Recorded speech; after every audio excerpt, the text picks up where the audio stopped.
I'd like to start with a question. Am I in the presence of greatness? Am I in the presence of greatness? Absolutely. There'll be more chances to participate here, so stay alert. Whew, man, my mom and dad would be proud. They weren't sure I'd even get out of this place, and now this. All right. So here's the deal. I'm sure your loved ones are looking out at you feeling the same way. Sense of pride in what you've done. And I'd like to thank the faculty and staff and, of course, the graduating class of 2015 for this opportunity to speak with you today. I am a proud graduate of the rec department in 1993. I'm the son of a Chico State grad, 1961, and I met my wife right in that gym right there. And we've been married for 21 years now, and we raise our kids as Chicoians, and I can see them, they rode their bikes here, they're just beyond the fence. I love this place, I love this town, and I love this university and what it did for me. I hope to convey to you now a few of the lessons that I learned along the way. From enjoying my successful 21-year marriage and counting to running my business here in Chico, and to fighting and beating cancer almost 2 years ago. That's right. I've learned that the game changes today. You see, in school, they teach you the lesson and then you get the test. From here on out, you get the test and then you learn the lesson. And if you don't learn that lesson, you get the test over and over and over again until you do. Be humble and curious and know that you're not going to pass the test the first time. Be patient with yourself. And the real question is, what do you do after you make the wrong choice or you find out that you put all of your energy into something that didn't work? Will you make progress or excuses? Will you take responsibility or place blame? And will you become a victim or a survivor?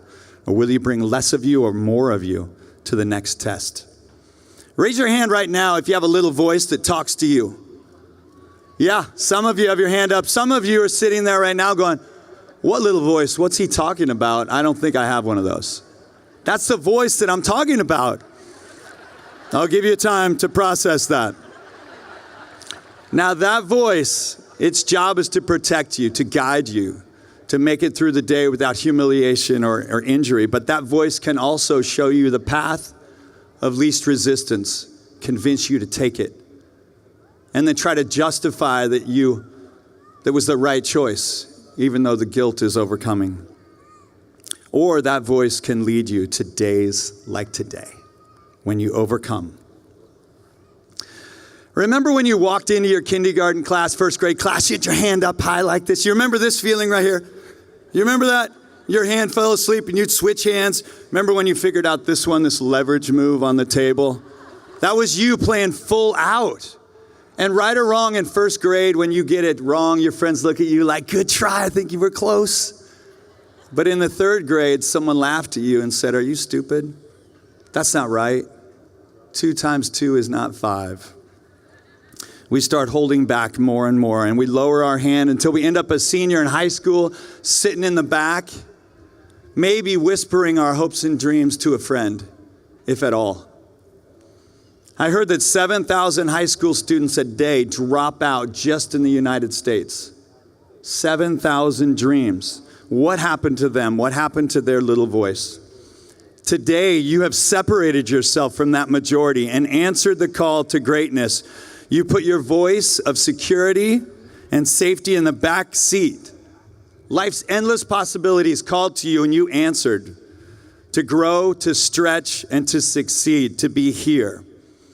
Now I need your help right now. I want to demo something. When I say go, I want you to just point at somebody next to you and I want you to say you go first to them. Now you're going to do this 3 times quickly. Get your finger up right now. And when I say go, you're going to say this. Now don't hit or spit or hurt anybody in this process, but 3 times to 3 different people. Ready, set, go. You go first. You go first. You go first. All right, now, when I look out at the world, that's what I see. I see people looking at other people saying, you go first. You go first, and that reflexive voice says, hey, you go first to say, I love you. then I'll say I love you back. You go first to say sorry, and then I'll be sorry. You go first to trust me, and then I'll be trustworthy. You go first to be a good professor, and then I'll be a good student. If you were a good student, I'd be a good professor.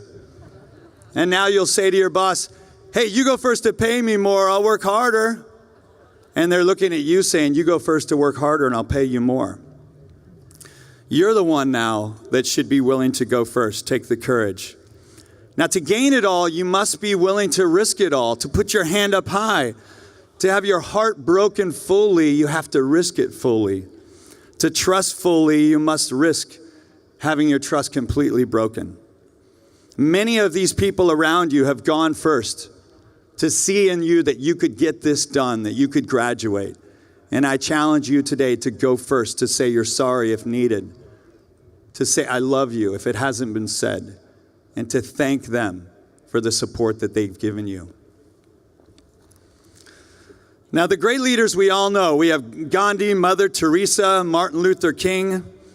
They had many things in common. They went first to see hope in poverty, first to see peace in war-torn world, first to dream of a humanity without color and division. It's time for you to go first. Now, these great leaders had something else in common. They're all dead. It's just us now. And I'm looking around wondering who is going to go first to change the world. It only takes one of you, but we all have to try. I hope that you have discovered something while here at Chico State that is so meaningful, so powerful to you, that you're willing to go first when no one else will. Now, it's hard because right now it feels like this is important, what I'm doing. But we want to judge in the moment we're doing the work in front of us. And who's to say that it might not be more important when I'm spending a few moments with my 9-year-old son, teaching him how to read or how to ask forgiveness of his mom or his older sisters. It's said that anyone can count the number of apples seeds in one apple, but only God can count the number of apples in one seed. Many seeds have been planted in you while here at Chico State. And my hope is that you will enjoy the fruits of your labor and plant more seeds for all of us, for future generations. A few final comments. 5, pick a good partner. Be a good partner. You cannot do this alone. Find someone who sees in you what you don't see in yourself, and be someone who sees in others what they don't see in themselves. Build on your strengths, but question your reflexes. Your reflexes will leave you defensive when getting feedback. You'll see your flaws before your strengths, and you'll quit relationships when they get hard, and most likely just before they get to the good parts.